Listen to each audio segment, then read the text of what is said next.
Coming up on Tech News Today, Pandora and SoundCloud prove that music streaming on the internet is hard work. A news app that chats with you, taking gravitational waves to the extreme, and so much more. Tech News Today is next. This is Twit. Bandwidth for Tech News Today is provided by CacheFly at CACHEFLY.com. Hi, everybody. It's time for our annual audience survey. We'd really like to hear from you. It helps us understand our audience better, know what you like and don't like, how you listen to the show. It also helps us tell advertisers what kind of people listen. But I promise you, your feedback is always kept personally anonymous. All you have to do is visit twit.tv/survey and let us know what you think. It'll just take a few minutes, and it'll help us make Twit even better. We really appreciate your support and any help you can give us. twit.tv/survey.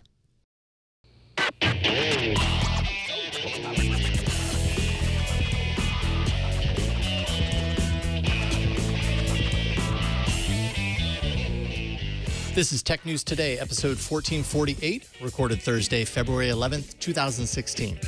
This episode of Tech News Today is brought to you by the Ring Video Doorbell. With Ring, you can see and talk to anyone at your door from anywhere in the world using your smartphone. It's like caller ID for your home. Right now, get free expedited FedEx shipping when you go to ring.com/TNT. And by Wealthfront. Wealthfront is a low-cost automated investment service and the most sophisticated way to invest your money. So whether you've got millions or you're just starting out, visit wealthfront.com/TNT and sign up to get your free personalized investment portfolio. That's wealthfront.com/TNT. And by PillPack, a full-service pharmacy that combines convenient packaging, modern technology, and personalized service to make your life easier. Visit pillpack.com/twit to save $20 on vitamins and OTCs when you transfer your prescriptions. Hello and welcome to Tech News Today. This is the show where we talk about Twitter. We talk a lot about Twitter. Maybe not as much today, please. No, we got a little bit of Twitter, but we're going to talk about other tech news today, and we talk about it with people who are passionate about technology. I am Megan Morrone. I'm Jason Howell. I'm still somewhat passionate about Twitter, but man, I feel like I need a Twitter chaser. Yeah, I definitely need maybe a little bit of Google, a little bit of VR. A little bit of something that isn't like, there's these like tentpole companies that always come up. And I think we've got a few bits of news from companies that are outside of that blanket. Joining us once again for this show is Selena Larson from The Daily Dot. How's it going, Selena? I'm going really well. How are you doing today? Good. Feeling a little jealous of your trip to Thailand, but that's okay. We won't talk about that anymore because, my goodness, so much sun, and I need that. You do. Someday. Do I? Wait a minute, you're saying that No. I need some tan. Hey, let's talk about some news instead of my tan. We keep hearing that Google is doubling down on VR, and it's been pretty easy to just assume their efforts to be an expansion of cardboard. I'm not sure I saw this coming, though. Sources told the Wall Street Journal that Google is developing a completely self-contained VR headset. And what does that mean? No reliance on smartphone, no computer connectivity, kind of like what you have with Oculus. No external console that it plugs into. It's a screen. It's a standalone device, screen, high-end processors, front-facing cameras. And the use of those front-facing cameras can help to kind of detect where, head tracking, motion tracking, where that person is in space. Really interesting stuff. I don't know when we're going to see it, but I want it. I want it now. I wonder what the price is going to be. Like, is it going to be, because that's what cardboard was so cheap, and that's how they were separating themselves. In many ways, it was pretty much free. But it doesn't sound like, this is going to be cheap. But will it be the same price as the Rift? I don't know. What do you think, Selena? I mean, I'm curious as to how they're going to kind of differentiate themselves from what's already on the market. And I feel like the last time we were on, we talked a little bit about VR and how it's not necessarily consumer ready for the masses, I suppose. Just the price point is still, like you were saying, it's a little bit cost prohibitive. And I mean, everyone's making VR these days. Even Apple has a patent for VR tech. So, I mean, it's gonna be ubiquitous eventually. How it's going to differentiate itself, whether that's price or features or compatibility with more than, Android. If it's like a multi-device use case, that would be interesting too. So we'll see. I mean, it wasn't really surprising, but it was bound to happen eventually. Yeah, there's a big kind of platform war that is brewing right now. Like you said, Google, Oculus, HTC has the Vive. They're all kind of coming at it.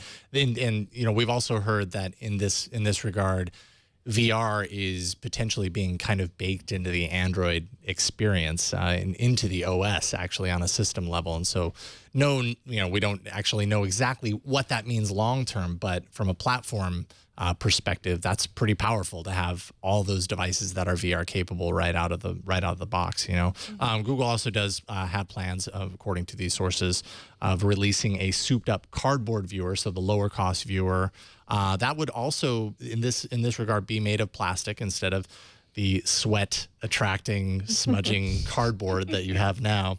It would also have some sensors and chips kind of built into it. So souped up is the right word for something like that, and I would love to see kind of what that means for VR development for cardboard devices.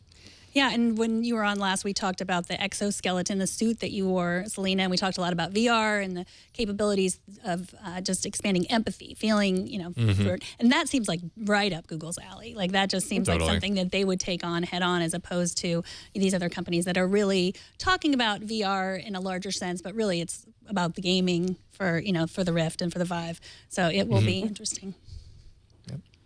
All right, Pandora announced mixed Q4 earnings today, with user growth up from last quarter but down from last year.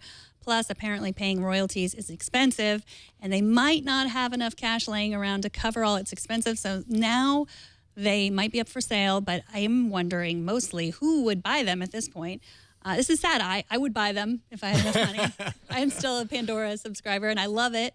The new thumbprint radio that they have that just takes all of the things you've ever thumbed up. That's the perfect, to me, like it always delivers exactly the music I want to listen to. But I don't know. You guys don't use Pandora. I might be the only one left. I use it very rarely. I mean, what I see right now with all these music streaming services is that they all started out with something that really differentiated themselves. Pandora was really good at kind of, learning what you like over time.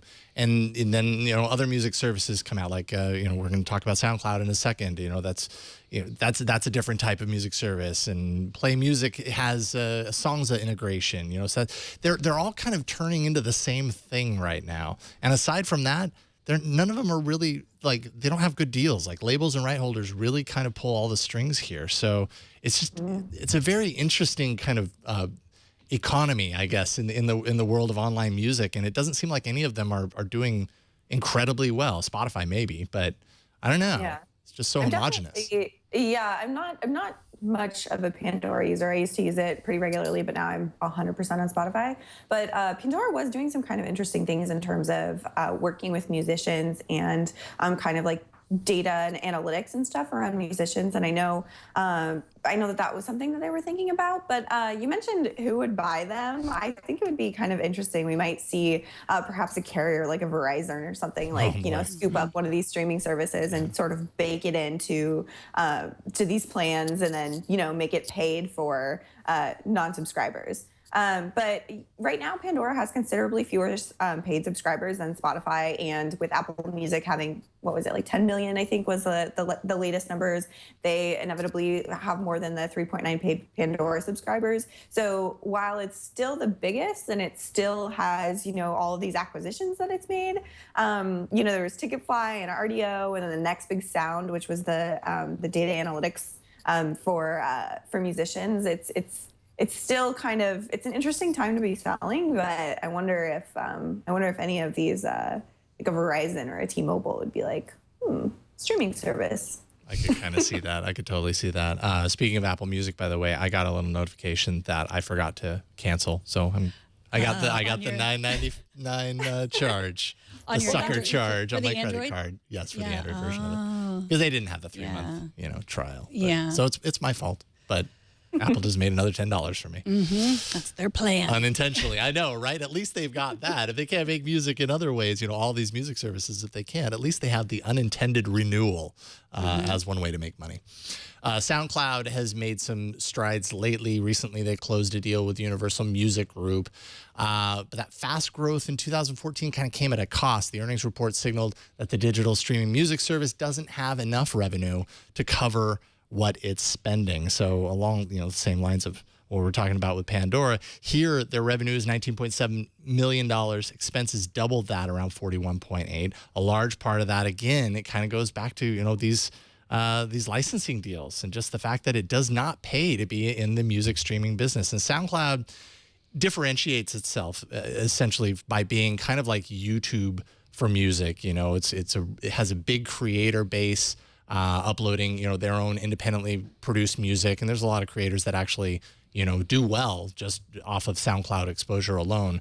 But SoundCloud is also kind of moving into the music subscription world because just doing that isn't enough to pay the bills, obviously. And then I wonder if even moving into, you know, the subscription music world is going to be enough at this point. All I know is I don't want it to go away because SoundCloud has original, hooks, and I want it to stick around. So I don't know. Yeah, I think it sounds like, not to use a pun of sounds, but it does sound like, I'm going for Embrace the pun. It sounds like the subscription model isn't working. It sounds like advertising is really the way to go at this point. I mean, I think 91% of the revenue of SoundCloud's revenue comes from subscriptions. And so that's not that good. I mean, Spotify survives on their advertising tier, not on their subscriptions. As far as I know, and you know, and the other Google and Apple, you know, they're huge, and you know, it's just it could be a loss leader for them, and it wouldn't matter. So it does feel a little bit like this might be the day the music died. Oh, that's sad. Should be noted because you know we're trying to not talk about Twitter as much, but SoundCloud, just a little reminder, tried to sell to Twitter back in 2014 and was not successful in it due to kind of the copyright concerns and licensing and everything. So even Twitter passed on SoundCloud. Maybe that's the secret for Twitter. They buy SoundCloud at now, and then Twitter had their whole music thing, and I think maybe then that would have made a little more sense. Now they've kind of, I mean, it didn't take it very long. They hightailed it out of there as far as Twitter music was concerned. Failed. Yeah, that didn't really go so hot. It didn't take off at all. So that didn't work.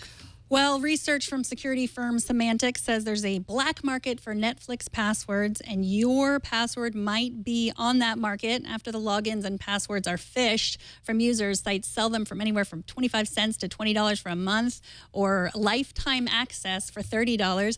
I have had mine stolen. I changed it. I had to also change my email address because, but apparently my info is still out there. I got an email from some sort of security researcher who was a kind of vigilante. He emailed me and said, you know, do you know I found your login and your email and password. And here, install this. I'll help you get rid of it. I think he was really just trying to let me know. I tried to respond to him. I was like, how long have you been doing this? You know what? But he didn't respond back to me. But I think, I don't know exactly how it got phished. Who knows? I mean, the Netflix password, especially if you are part of a family and you have lots of people wanting to log in from TVs and, you know, different devices, it's hard to have a really complicated LastPass password. I do now, but that's what makes it hard because you have everybody trying to log in your family, not to mention if you're one of those people sharing your password with people, which apparently a lot of people do.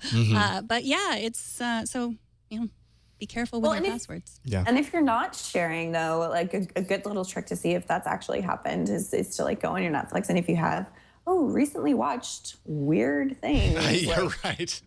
I definitely did not watch that. I didn't watch High School Musical 3. Like, kids, are you accessing my data? What's happening here?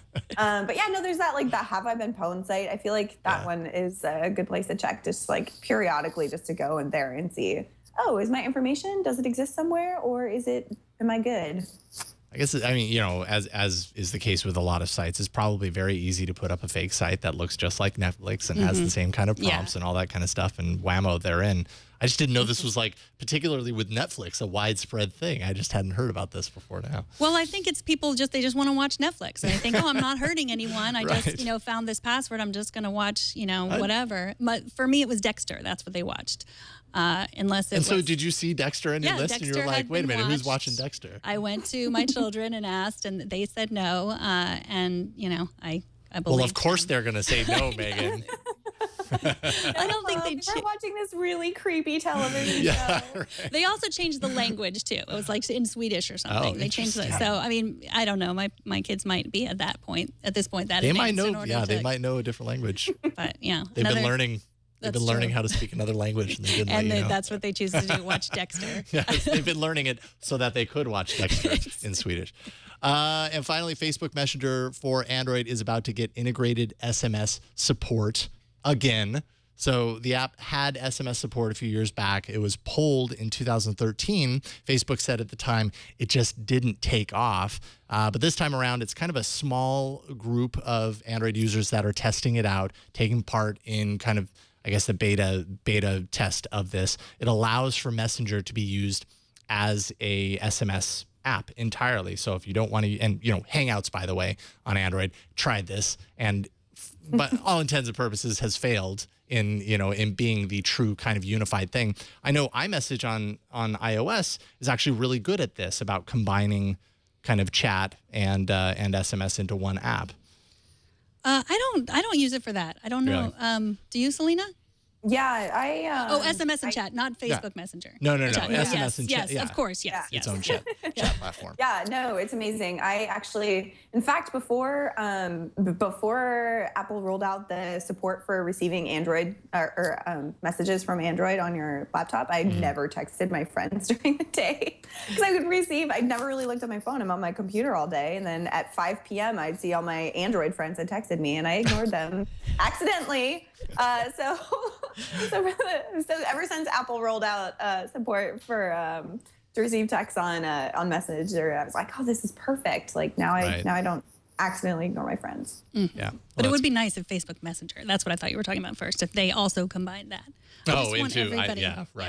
Everybody into one. Yeah. I mean, I know, at least on Android, after having known that iMessage does this pretty gracefully, integrating kind of the chat and the SMS into one app, and then having the app and the service know when the other person is or is not using the chat app, so it knows kind of how to communicate it. Like, I guess that's the benefit of something like this. I know as far as Android is concerned, like if they tried to do that with Hangouts, they didn't do it effectively. It's confusing, it's convoluted. I still use it because I like to have them all in one app, but it's not nearly as straightforward as it could be. And I don't know, I suppose I'd be willing to try this, but I'm not a huge Messenger fan anyways, but I know a lot of people, that's how they talk to each other.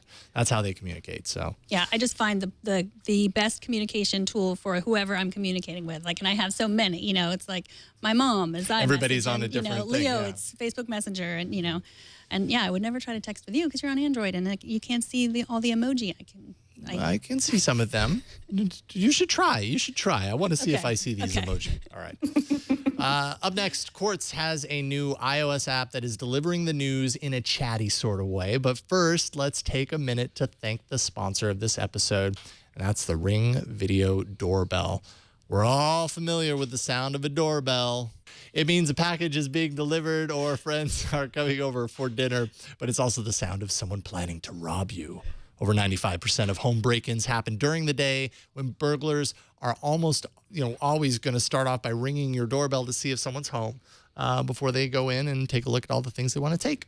With the Ring Video Doorbell, you can see and talk to anyone at your door from anywhere in the world using your smartphone. Ring's advanced motion detection alerts will tell you if someone's at the door, even if they haven't rang the doorbell. With Ring Video Doorbell, you can talk to delivery people. You can keep an eye on the package they drop off. Someone tries to take that package or mess with it, open it, you'll get an instant alert and HD video of the whole thing. And you can, jump on there and tell them to go away. It's like having a neighbor keep an eye on your home 24/7. And it's super easy to install. I installed it at my house. It took me literally minutes to do. Can plug right into the wiring you already have there, so that it'll ring the bell inside, or you can connect wirelessly to one of Ring's bells, which is what we do inside. And it's just awesome. It runs off the battery if it's not plugged in. It has a rechargeable battery, and that can last up to a year on a single charge. So very cool stuff. Put your mind at ease and protect your home with the video doorbell that Time Magazine and USA Today named one of their top 10 gadgets. Go to ring.com/TNT for free expedited FedEx shipping. That's ring.com/TNT. With Ring, you are always home. Well, in the robots are coming for our jobs department. They are coming for our jobs. Today, Quartz launched a new app that is essentially a bot chatting with you about all the latest news. In case you don't know, Quartz is a news site. It's part of the Atlantic Group. Joining us to explain what this app is and how it works is Sam Williams, lead developer of the new app. Welcome, Sam. Hey, how's it going? It's going well. So I downloaded the app first thing this morning. My first impression was that it was way better at chatting about the news than I am. Tell us why you created it besides to steal my job. Yeah, exactly. So the idea is that we wanted to do, it basically started as we wanted to do notifications, right? Notifications on a phone is much better than you could do like on the web or whatever. So we wanted to do that. We knew that was like our goal at the beginning. And then from there, it was like, what did we want to put inside of it? And we went through a whole bunch of different iterations. We prototyped stuff. We've been working on it for almost like a year now, I think. And of all the things we've tried, this is the one that like really caught our attention. And, we've been reading a lot about chat interfaces and how there's, it's a unique, like kind of this new way to sort of think about things. Basically the idea is that it's this, it's sort of this like ongoing conversation about the day's news that we've kind of disguised as a chat app. Well, yeah, it looks just like the iOS chat app, and I even have the notifications on my Apple Watch. So far, I can only respond in emoji or to choose like one of the messages. In the future, will I be able to actually talk back to the bot? I think so. We definitely had thought about that. It's obviously it's a big development challenge for one thing, as being the guy that would probably have to write it. You have to parse all that text and like figure out what the person said and like do context of like keeping that conversation going. But like once we kind of settled on this interface, it quickly hit me that it was very much like a choose your own adventure sort of thing, but for news. Right, that's disguised as like a chat app, which is cool. And then you start thinking about it that way, and you get writers to write the content for that. So it's hard to maintain like a real conversation with somebody unless you're writing it in this sort of format. That, or you have like a real person on the other end. So, sorry, I just had a question for you. I was just wondering, do you think that being able to engage with your news service, whether that be through a bot or this chat interface, do you think that's going to increase engagement and people are going to be more into the news and read more and consume more because it'll be more of like a two-way situation? Yeah, I hope so. It's hopefully more like entertaining, right? So that like it is kind of like a game of sorts where you do have to click on, you actually have to interact with it instead of just like scrolling through a Twitter feed and occasionally liking, hearting something, I guess, or retweeting. You actually have to like click a button and make a choice, which can actually be kind of stressful. It's like, do I actually want to go down this path or not? Or what happens if I don't go down that path? Which is kind of fun, or I don't know. I kind of get a kick out of seeing it go. And then and then when like you've caught up on all the news, we try to like occasionally we'll like throw in a quiz question. About like whatever, the kind of topics that we cover, the global economy or whatever, just to kind of, sort of gamify the whole thing a little bit. I got a GIF too, which was awesome.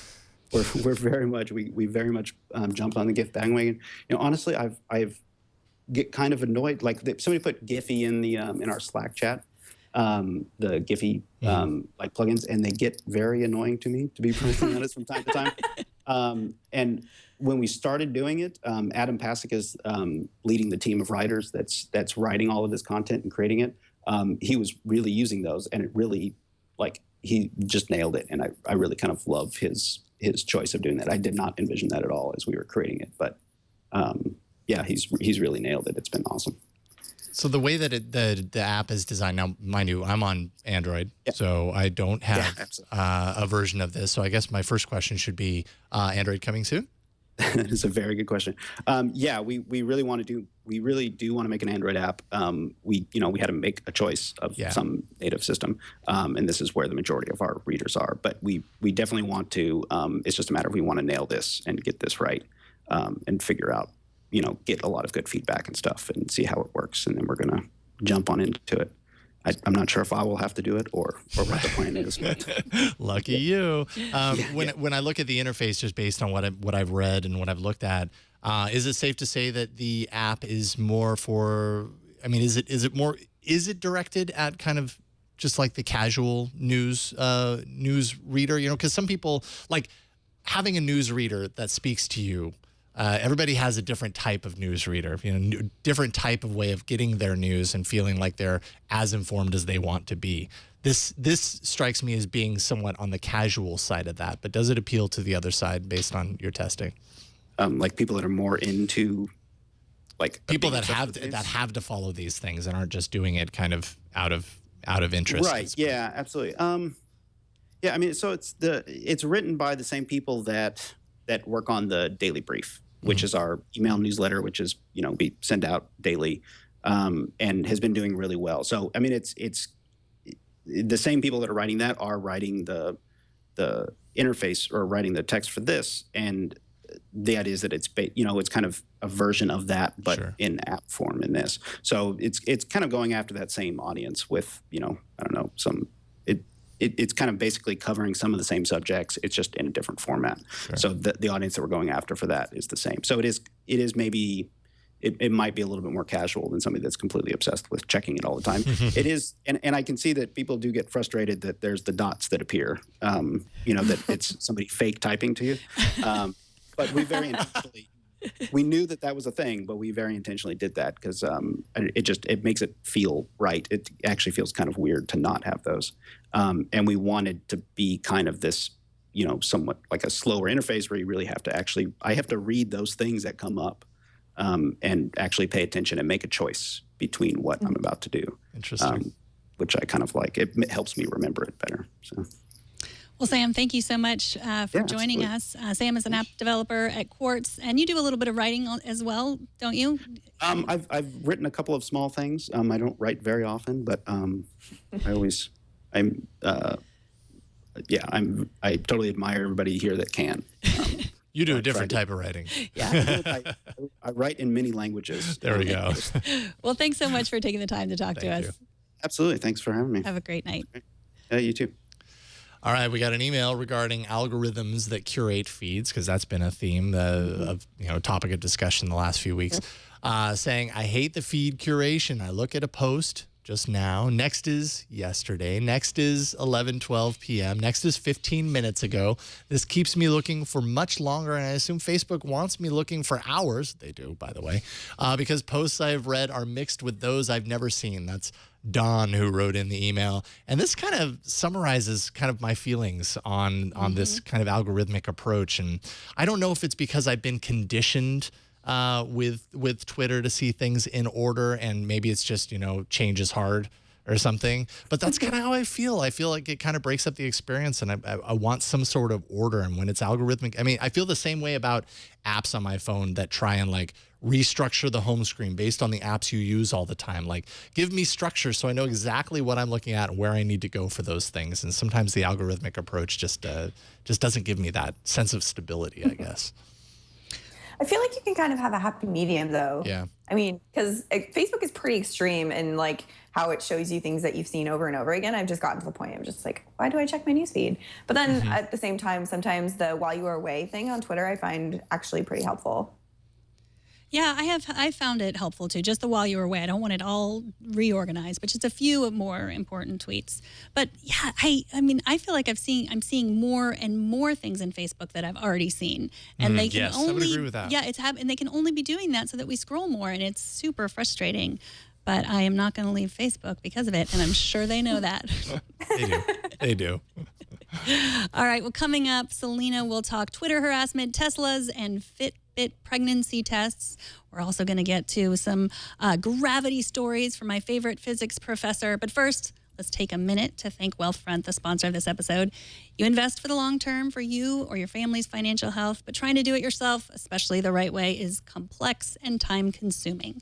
Luckily, there is Wealthfront. Traditional advisors charge huge fees between 1% and 3% of what they manage. With Wealthfront, you pay 0.25% a year. That's 25 basis points, 0 commissions, and no hidden fees. That's less than $5 a month to invest a $30,000 account. There are no additional charges for any of Wealthfront's services. You can get started investing today with as little as $500. It only takes a few minutes to sign up at wealthfront.com, and it goes right to work monitoring your portfolios around the clock. stock and taking action as soon as an opportunity arises. Wealthfront is transparent and accessible. You can view all your accounts in one place, whether they're personal, joint, or retirement. You can also see every trade that Wealthfront makes on your behalf in your dashboard, on your desktop, or with their mobile app. Did you know that more than 90% of portfolios aren't invested the right way for the long term? With Wealthfront's new portfolio review, you can see if your portfolio is at risk, how diversified your investments are, what you are losing to fees, even minimize your taxes, all for free. Wealthfront's process is based on Nobel Prize-winning academic research and the best investment practices. Now, we've heard from so many of you that have used Wealthfront and love how you can diversify your portfolio and buy stocks from in-demand companies like the companies we're always talking about, Apple, Amazon, Facebook, all commission-free. Wealthfront manages over $2.6 billion in client assets, and it's growing rapidly every day. What are you waiting for? Invest in your future today with Wealthfront. Visit wealthfront.com/TNT to sign up and get your free personalized investment portfolio. You'll see the customized allocation they recommend for your profile. And just for Twit listeners, if you sign up to invest, Wealthfront will manage your first $15,000 entirely free of charge for life.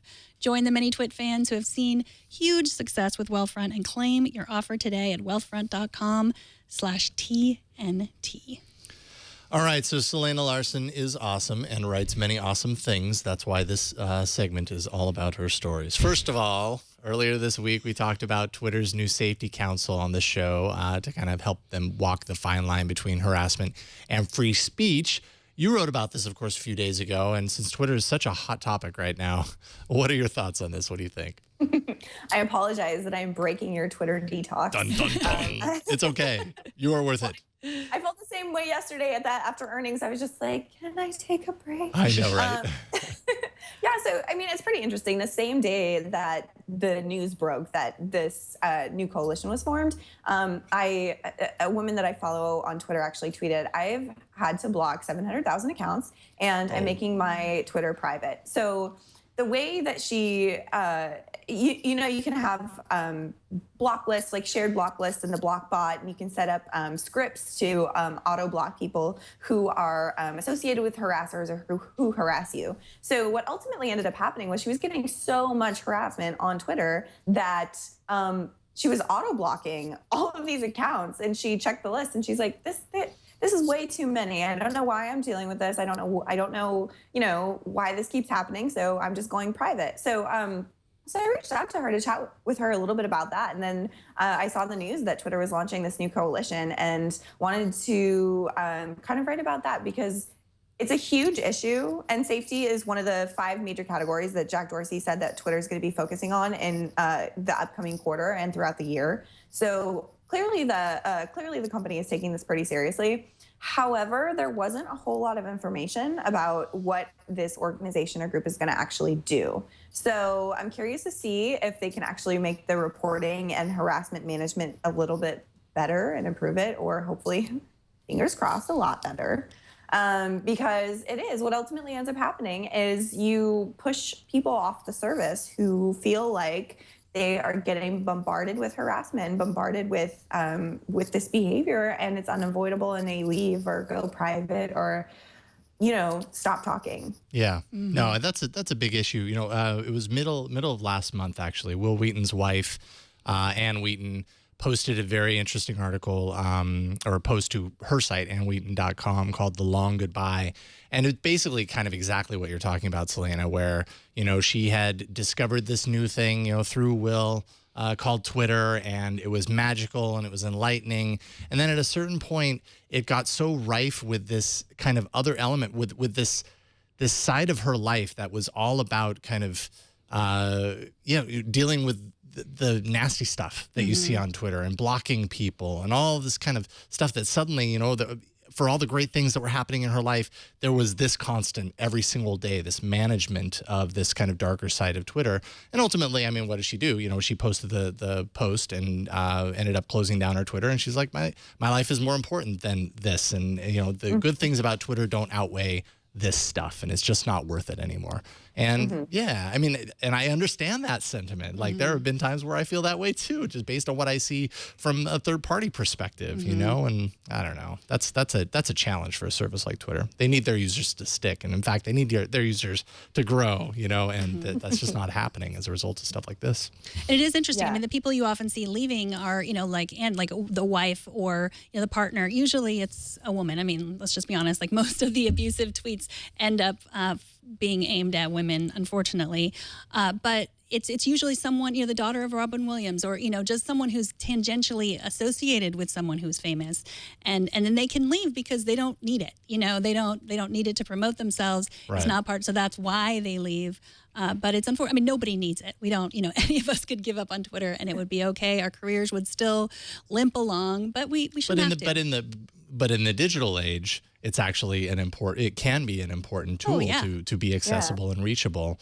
Yeah. And you mentioned it's not even celebrities or high profile accounts. I mean, my mom has gotten harassed on Twitter. My mom, who has barely any, like all of my friends follow my mom, but she tweeted a link that certain people didn't agree with, and someone with a large number of followers shared her tweet to them, and she got a ton of really vicious replies. And she's just this woman.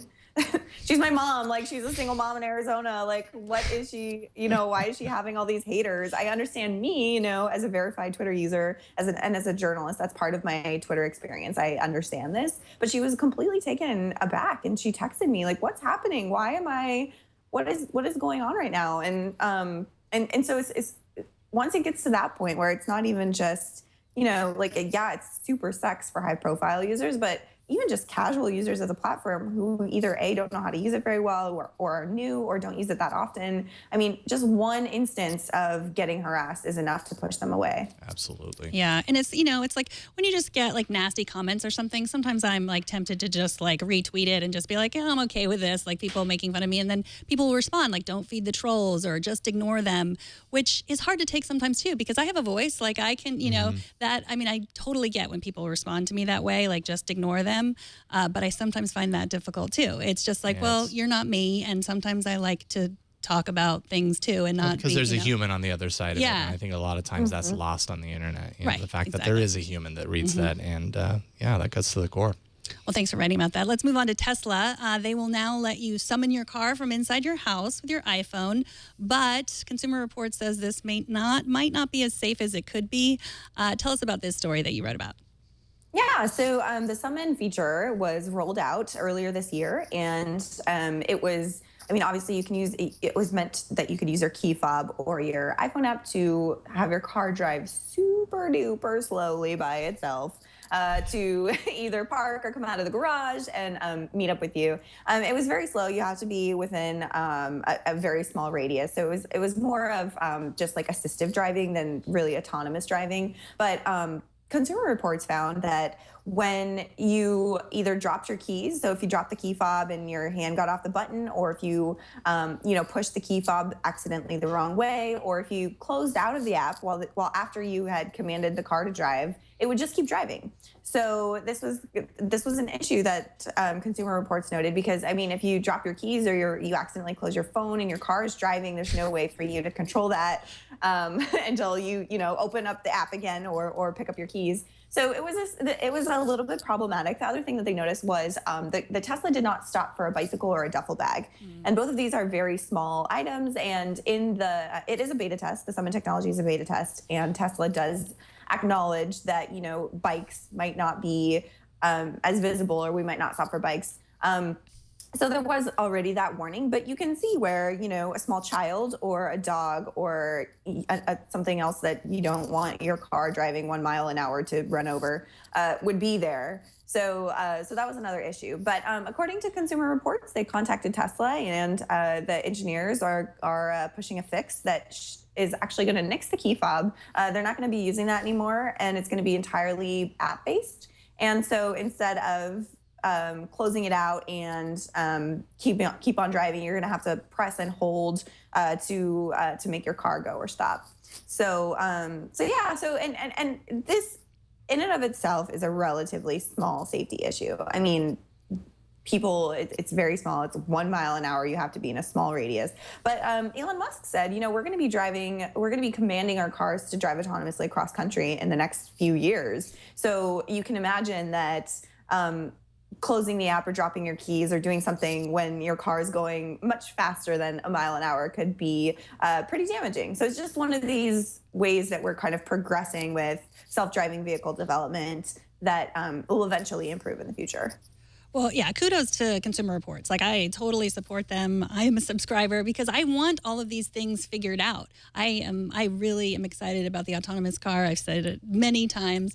So yeah, figure it out. And at the same time, a lot of people could say, like, I run over duffel bags every day. Like, I run over my kids' skateboards every day. Like, I can't see that well under there when I'm in the car.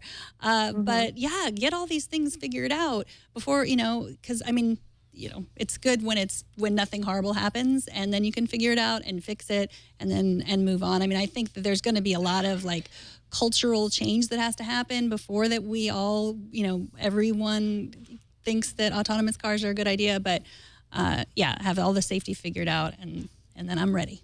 How many? Well, there were, sorry. No, go for it. Oh, no, I just wanted to say really quickly, you mentioned that we do have a lot to figure out. And there was a study that was released earlier this week that said almost half of Americans don't feel that autonomous cars are safe. And over 50% of those surveyed wouldn't ride in them. So I thought that was pretty curious because the data shows that they are, pretty safe, and the federal government really supports the development. So it is still one of those questionable, like, I don't really know if this is good or not. Yeah, and it's not just a matter of the general population being comfortable riding in an autonomous vehicle. It's also about them being comfortable driving on the same roads as them, existing in their space. Right. And that's a lot to ask, I think. I think a couple of years is pretty generous as far as that's concerned. I know Elon Musk has a lot invested in this, and certainly he has grand ambitions, but man, I just think it's going to take longer than that. And finally, how many skateboards have you replaced? That is the question I thought you were going to ask. You knew. Sometimes they just ride them around the important things, with 3 Megan. wheels. Okay. Just to teach them not to leave them in the driveway. Yes, you get what you get, and you don't throw a fit. Okay, fine. Hoverboards. What's that? Yeah, no. What about hoverboards? We don't have any, and that's partly what I use as an excuse. You'll leave it in the driveway, and I will run it over. And then it'll explode. Yes. Finally, tell us a little bit about how a husband's innocent question on Reddit about his wife's Fitbit actually turned into a pretty revelatory discovery. This is very interesting. It's a little bit weird. Like, honestly, I mean, I don't use a Fitbit, but I imagine, like, had I used a Fitbit at any time that I would have an elevated heart rate and it wouldn't match up to my activity, I would freak out. So this guy goes to the Fitbit Reddit subreddit, and he's like, oh, my wife has an elevated heart rate that's unusual for her activity. Can I reset my Fitbit somehow? And someone commented, oh, is your wife possibly pregnant or under a lot of stress? And the guy calls his wife, and he's like, oh, honey, you might be pregnant according to Reddit. And turns out she was. Like, he called his wife. He told the BBC that they'd actively been trying to have a baby. So it was a very likely possibility that this was the case. But you don't really, I mean, that's one of the early signs of pregnancy I had no idea was an elevated heart rate, an elevated resting heart rate. So this man learned a thing or two, and now they're expecting a baby, and they set up Instagram and Twitter accounts naturally for their little baby Fitbit surprise. So yeah, I imagine like people everywhere, like women everywhere with elevated heart rates. Occasionally, I didn't realize it was a thing. So now if I look at my Fitbit, or if I ever get one, I'll be like, oh my gosh, think of this Reddit story. Is there anything that Reddit doesn't know? No. I think they're going to make the tube that Elon Musk wants to send people the Hyperloop. That's going to come out of Reddit too. It's all out of Reddit. They can make the Hyperloop, and they can tell you if you're pregnant. And speaking of wearables, Selena, I know last time you talked about the Ohm Signal Smart Bra. They just sent me one to try, so I'm very excited. I don't know what it's going to tell me about anything, but I am going to wear it, and I'll let you know how it works. Did you just try it at CES? You don't still have it, do you? No, they're sending me one also. I'm actually waiting to get mine as well. We'll have to compare testing.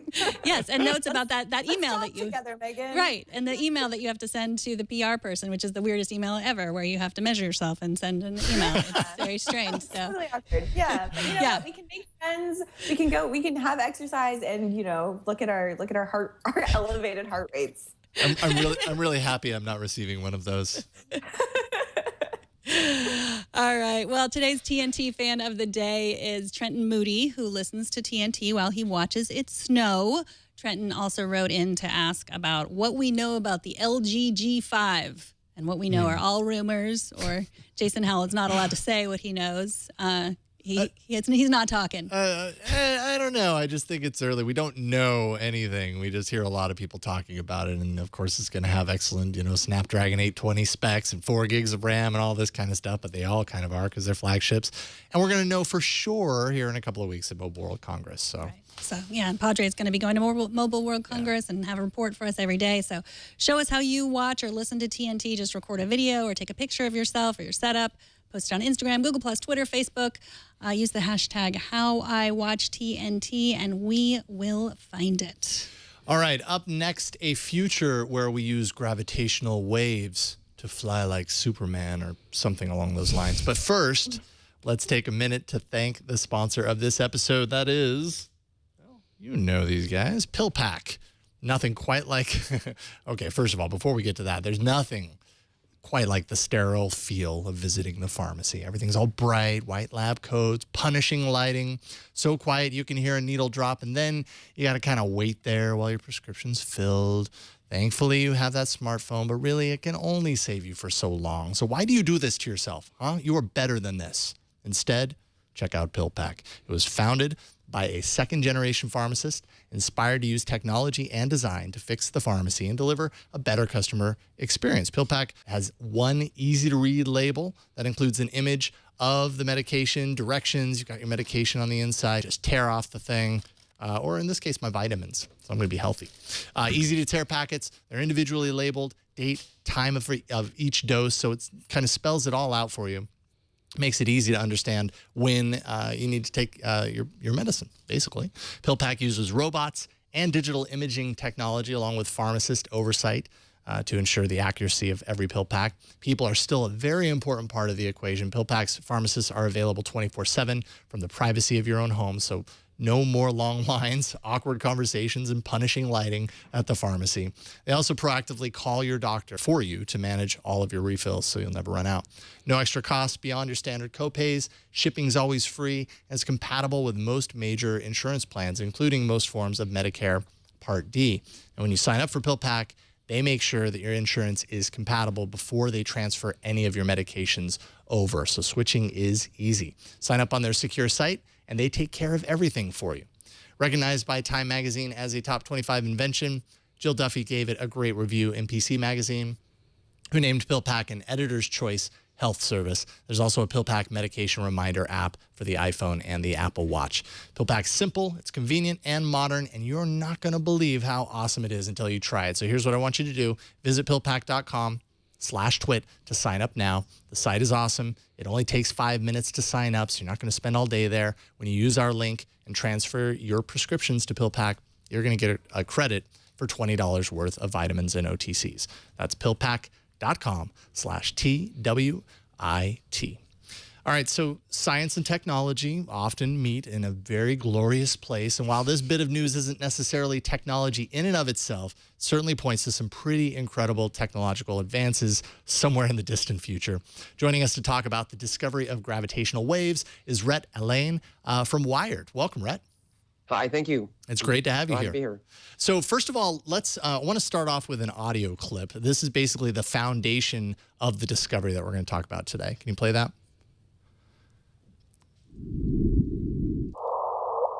Is that a little tweep? That little tweep. Yeah, those chirps. All right, so there you go. Those chirps you hear are the sound of two black holes colliding more than 1 billion light years away. Rhett, explain to us why this is such a significant piece of audio. Because it shows the direct measurement of a gravitational wave. On Einstein predicted that there would be gravitational waves, but you just can't detect them. I mean, we've had evidence that they exist before, but we never detect them directly. So this oscillation chirp thing that you hear is due to these two black holes spiraling into each other is very significant. I mean, it's a new way to do astronomy. It's like we can look at things and now we can also detect them with gravitational waves. It's really cool. And ultimately listen to them. So like you said, Einstein first imagined the existence of gravitational waves literally like a century ago in 1915 to the month. So this was 100 years ago, basically. Who's responsible for this particular discovery now, and how long have they been working to kind of seek out this evidence? The gravitational wave thing is, I mean, it's been going on for a long time. You know, we're talking 1970s, they started looking for these things. They started to come up with ideas of how could we detect them. You know, Einstein said they should be there, but how do we detect it? And I mean, it's a really amazing story because you come up with different ideas, different strategies for detecting these gravitational waves. They're tiny, tiny, tiny fluctuations in space-time, so they're not easy to detect. And in fact, that's why we need something like a massive event of colliding black holes to even have a signal that's detectable. I mean, there's lots of things that would make signals, but you just can't detect them. So, you know, starting from 1970, coming up with different ideas, thinking about what events would even be able to make a detectable gravitational wave. How often do those events happen? You know, these are things that nobody knows. So you really flying blind here. And it's amazing that you can follow the journey from 1970 to today. And when we actually have discovered detectable gravitational waves, it's really cool. So in addition to being a writer for the Wired blog, you're also the associate professor of physics at the Southeastern Louisiana University. Are you teaching classes right now?